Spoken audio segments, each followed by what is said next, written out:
So today we're making a brand new tier list, ranking every meta unit in Anime Last Stand, as of the most recent ReZero update, Update 75. Keep in mind the rankings in this video are just my opinion, take everything with a grain of salt, but I still hope you find the video helpful. If you do, maybe leave a like or subscribe. But anyways, let's get into it. Okay, hello guys. So today we're starting off with the rankings from my last tier list video. Just to save us some time, I recommend you check that out if you want more context on the rankings we already have.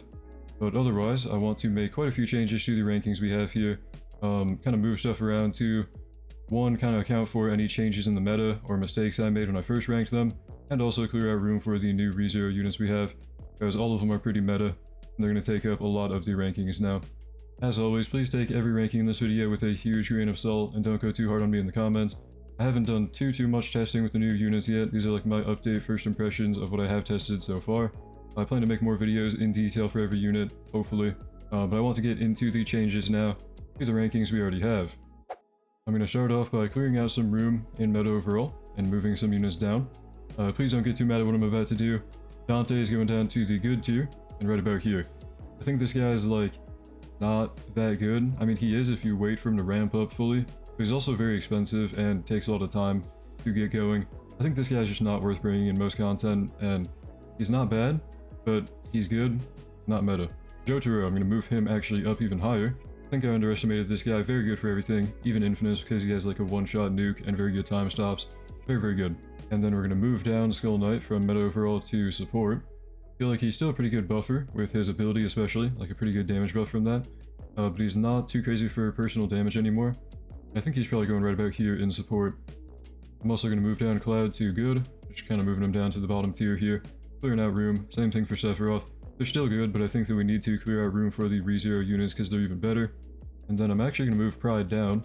I feel like this ranking just wasn't too truthful or like accurate to where I'd put him in the meta. I feel like he's not as valuable to a team, especially for being a godly. I'm going to move him down here. He's still pretty good for raw damage. He's good for like burn teams especially, but I do plan to make more stuff with this guy with Pride in a bit, you know. We have a lot of like burn meta coming out this update, but anyway, yeah, we're moving him down a bit. I'm also going to move Eto, and I'm going to move her slightly up. I feel like she's actually better than these two Godlies here now, especially like accounting for overall value of bringing these Godlies to your team. You're missing out on Rimuru or Garo or Johnny or Naruto. Eto is going to be more valuable overall for support and damage. And then finally for meta overall, Goku Black and Zamasu. I have a good build on these guys. I've got Glitch and Mystical and like the best stuff you can have on them. And I run them with the right units to stun them and everything. And they're good after they ramp up and get like their full damage or whatever. I feel like the more I use Goku Black and Zamasu, the less I like them. Cause some of their abilities and passives kind of seem like they might either be bugged or worded wrong. They're not as strong as they should be, I think. On paper they sound really good for raw damage, but I don't know, Goku Black Zamasu, I'm not a fan. I wouldn't call them meta overall. And for the meta infinite tier, I'm just gonna move up Nature Shinra. I feel like we're seeing a return of like a stall with percent-based damage meta, and this guy's kind of got both of them in a way. Overall, just a bit better for infinite runs than these guys here, because they're boss killing and nuking, but not really too much support in the long run. And speaking of support, we're going to go to that tier now, and we're going to move Giorno up. Personally, I feel like Giorno is really good for everything. He is a cheap starter, good damage, really good abilities, really good infinite run stuff for percent-based damage, and it feels a bit disingenuous to put him in the support tier, because it's not giving him enough credit. I'm going to move him up to meta overall, and probably right about here.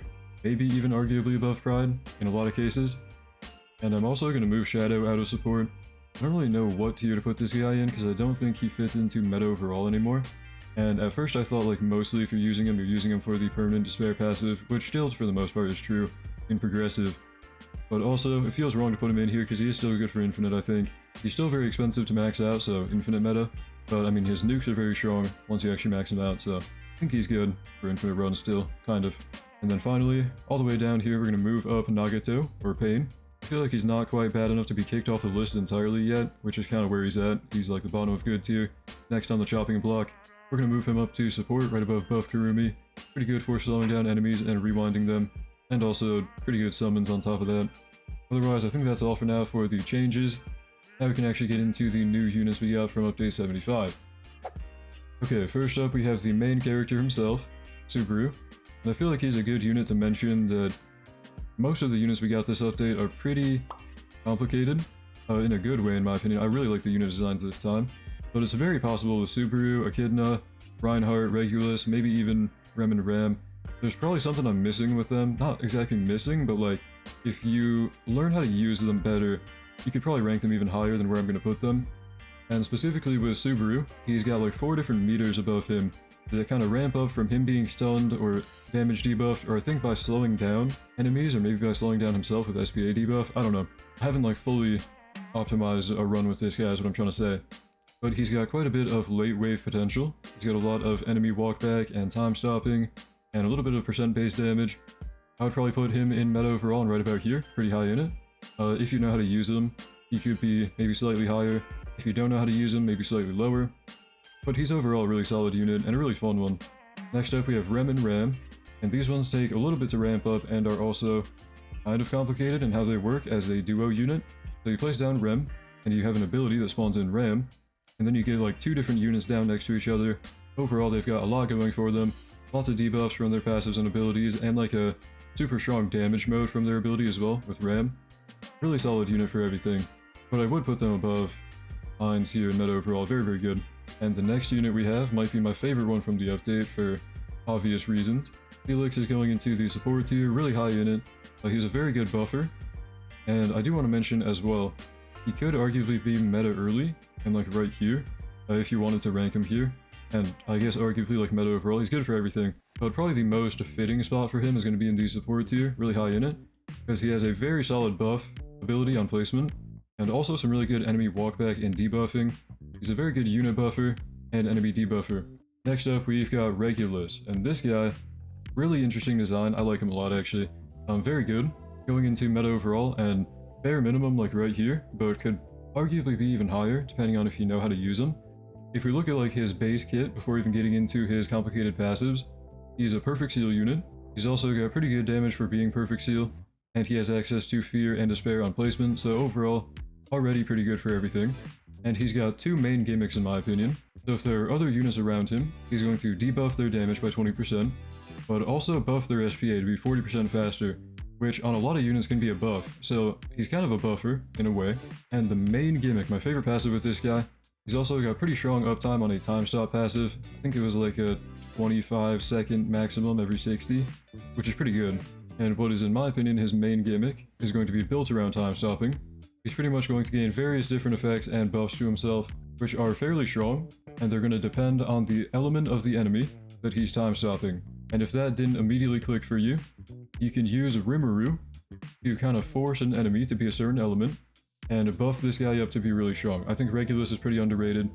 Conditionally, he's very strong, but at the same time, if you run him with Rimuru, you can kind of force the condition. Next up, we've got Reinhardt. I think this guy's really crazy. I'm going to throw him up to like here in meta overall maybe. He's got really good damage, the random effect on placement, perfect seal, access to a lot of different passes, which I can't even like name all of them off the top of my head. I recommend just watching my showcase video for that. But his main gimmick is also similar to Regulus, and that's why I like him so much. He's going to unlock different debuffs, or buff himself, depending on the element of the enemy that walks into his range. So kind of like Regulus, you can force it with Rimuru. He is especially really good for high wave content, because once you do like 1 trillion damage with him, he has an ability which is going to buff up his passives and do a 1 trillion damage nuke.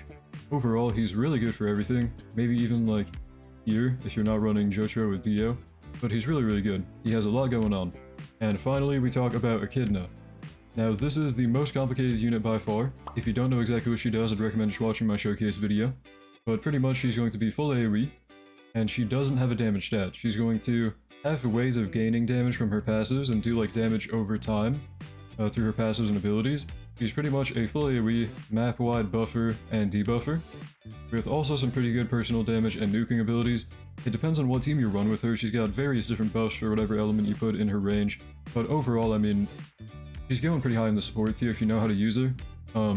She is also bugged right now, so keep that in mind. I'm not going to rank her to the top of everything, even though she's bugged. Like, she can do trillions of damage and make other people do trillions of damage, and I plan to make some videos on how to do that, but we're going to act like she isn't bugged. We're going to put her right here in the support tier. Really good enemy debuffer and unit buffer, but you need to know how to use her, and she's very, very complicated. And here we have the final rankings. Of course, just my own opinion, and very subject to change in the future, because I gotta try these guys out more. and probably move stuff around. So feel free to let me know what you think in the comments down below, but please be respectful. Anyways, thank you to my channel members for making this video possible. You guys are the best. Thank you for watching. Hope you enjoyed. Hope to see you in the next one, and have a great day.